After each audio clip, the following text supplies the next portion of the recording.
Hello, ladies and gentlemen. So, in today's episode, we are talking through a quick strength workout structure for mountaineers. Now, when it comes down to strength training, there are a million and one ways how you can structure a strength workout. Now, I previously talked through some simple ideas around how I like to do structuring for the majority of my mountaineers, just because it's simple, it's effective, it works pretty well. But without a doubt, there are so many different ways you can approach this. And today, I want to talk through a slightly different workout structure you can use for your strength workout, which can be quite beneficial for a mountaineer who maybe doesn't have a huge amount of time to commit to strength training, but they still want to ensure that they are getting a really, really effective and well-rounded strength workout. So this particular workout, it's probably best done if you have gym access or at least at home where you have access to a range of weights. This is how you do it. It's very, very simple. To start with, you're going to choose one key exercise, which is going to be essentially your main lift for the workout. Now, for a mountaineer, this is 9 times out of 10 going to be a lower body exercise. For time efficiency's sake, we probably want to be choosing a bilateral movement, so an exercise which does 2 legs at a time, and also choose a movement which you are confident to load up with a bit of resistance. So if you are a confident lifter, you've done a bit of heavier lifting, you're pretty happy with that, this could be like a barbell back squat or a barbell deadlift or a barbell Romanian deadlift. If you're not super confident with this and you're like, you know what, maybe I've done some barbell stuff before, or it's not really for me, or maybe I don't have a huge history or whatever, but I still want to give myself a challenge, then if you're in the gym, you could do this on a leg press machine or a hack squat machine, or you could even just do a glute bridge and a barbell glute bridge or a heavier dumbbell glute bridge. They all work pretty well. You can do this if you prefer as like a unilateral exercise using one leg at a time, doing like a step up or a Bulgarian split squat or an assisted single leg deadlift. All of those work for this structure, but it will take a bit more time because you've got to do both legs. So if you want to extend this workout out, that's perfectly legitimate. Now, for this workout, for this one particular main lift we're doing, we are going to commit to 5 sets of this. The first set, what we're going to do is load it up with a moderate amount of weight and aim for 10 repetitions. This doesn't have to be outrageously difficult, but something that you feel like, 10 is a decent challenge, but it's not you pushing to the limit. It's kind of more warming up, getting in the groove, figuring out this exercise. First set, 10 reps. Then you're going to add a little bit extra weight to it. And your second set, you're going to do 8 repetitions. Then you're going to add a little extra weight again. The third set, you're going to do 6 reps. Then add a little bit weight again. Fourth set, you're going to do 4 reps, so getting quite heavy at that stage. And then for our final set, you're going to strip off quite a bit of weight. You're going to make it significantly lighter, and you're going to do a final set of 20 repetitions. 5 sets, 10, 8, 6, 4, 20. The idea behind this is it's a really, really nice structure where we can just progressively load up an exercise. Because sometimes if we're doing like, say, 4 sets of 5 repetitions or 4 sets of 6 repetitions, it takes a little bit of figuring out. The first couple of those sets don't really seem super effective, and it can be a little bit tricky. Perfectly works, but some people don't particularly love it. Doing this a little bit heavier, a little bit heavier, a little bit heavier, it's a really nice way where you can just ramp into this. It can feel really, really good, and it can be very approachable for a lot of people to get into those heavier stuff. And it can definitely build up confidence as you're getting towards those 6 to 4 repetitions. On top of that, the idea behind going from those 4 heavy reps up to 20 reps is we'll actually get a really, really, really, really good set out of that. Because you'll notice if you do this, going from 4 reps to 20 reps, you'll actually be able to do heavier for these 20 reps compared to if you just did 20 repetitions by itself and you just went and picked up a weight and tried to do 20 there. You'll actually notice you can do heavier and work harder in this format.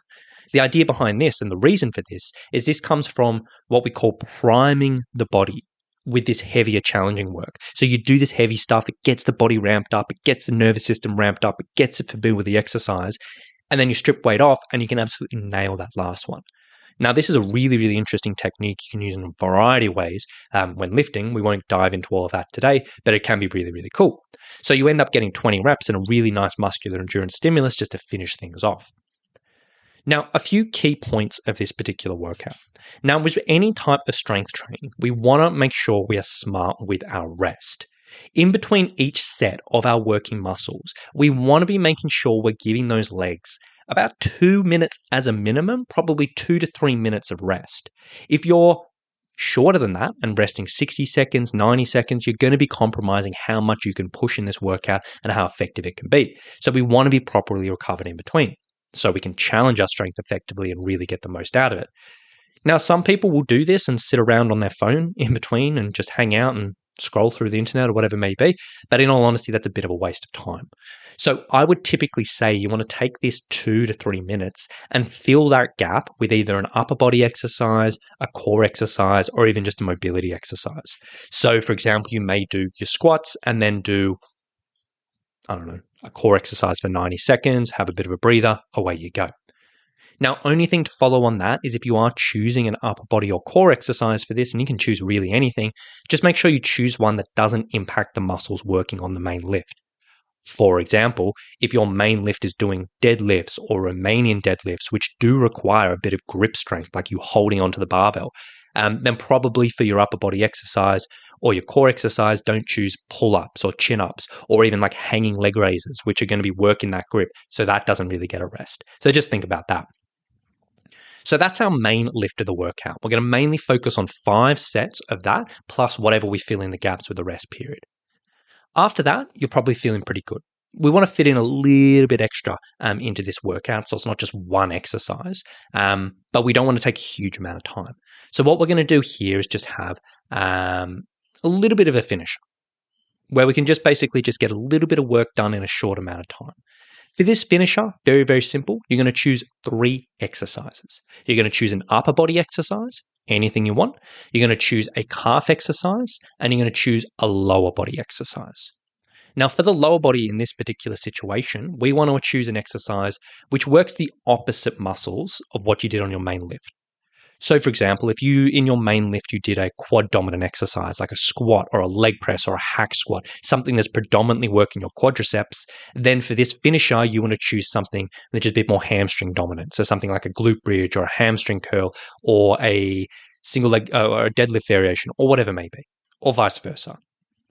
What we're going to do here, once we have these 3 exercises, you're going to put a timer on for about 10 to 15 minutes, depending on how long you have for this. And all you're going to do is just cycle between these 3 exercises until the time is done. You're going to do your upper body exercise for 8, 10, 15 reps. You can choose whatever you want to do. Then your calf exercise, then your lower body exercise, then straight back up to the top and just keep on cycling through for this time period. Now for this, just to be clear, it's not a race. It's not like an AMRAP where you're doing like CrossFit where you're just absolutely flogging yourself and pushing yourself and speeding things up. We're not rushing these exercises. They're still slow. They're still controlled. They're still a good controlled tempo. So when choosing reps, as I said, anywhere from like 8 to 15 reps can work out pretty well here. And then number 3, just make sure you load up appropriately. This isn't just going through the motions. We still want to feel like it's a bit of a challenge. You don't have to max it out, but if you're doing 8 repetitions, make sure you're not choosing a weight which you could just do all day, that you are actually getting tired. And then ultimately, once you've done that finisher, it's done. The main lift will take you maybe 15 to 20 minutes to kind of work through. The finisher will take you 10 to 15 minutes, depending on how long you want to commit to that. So it can be a really, really short, sharp workout. But the really good thing about this is it exposes the body to some really nice challenging resistances for that max strength work. It gets a little bit of muscular endurance stimulus, and then also we get some nice spread of work in various areas of the body as well. And also on top of this, one of the main benefits of this and why I'm talking about it is it can just be fun. Like a lot of people get bored of the typical workout structure, and this type of approach where we're changing reps each set and adjusting the weight, it can be really enjoyable. And that density training, that's what it's called, that little finisher. The density training at the end can just be a nice different approach than, again, just doing typical approach to your strength training, just working through those exercises. It can be pretty fun. So when it comes down to it, if you've been doing, your normal strength structure for a while, maybe just think outside the box a little bit if you want a bit of variation. This or a million other ways of going about things can work out pretty well.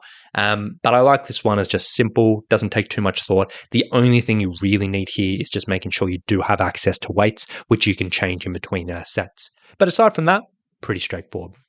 So with that being said, I'm going to wrap things up here today. Not too much more to say on this. If you've been looking for a bit of a change with the strength workouts, maybe give this a go. Apply this for 4 weeks. Do another workout in the week where you kind of do the opposite. So your main lift is hamstring dominant on one exercise. Your main lift is quad dominant on the other exercise, on the other workout. Balances out through the week. Works out pretty well. So with that being said, thank you for listening. If you were a mountaineer, as I always say, and need a little bit of help with strength training, maybe in doing the same thing over and over and over and over, and you're just bored to death of what you're doing, or maybe you're just interested in different ways of incorporating a good mix of strength and endurance into your week, or whatever it may be, if you do want a little bit of help with your training, you can go to summitstrength.com.au/mountaineer. On that page, there's a big video, talks a lot about our online personal training for mountaineers. And if it sounds like something you want to learn a little bit more about, on that page, you can book a free call with our team. We can have a bit of a chat and see if we might be able to help you out. So if you want to check it out, summitstrength.com.au/mountaineer, and we can take it from there. So thank you for listening. Have a lovely day, and we'll talk to you very, very soon.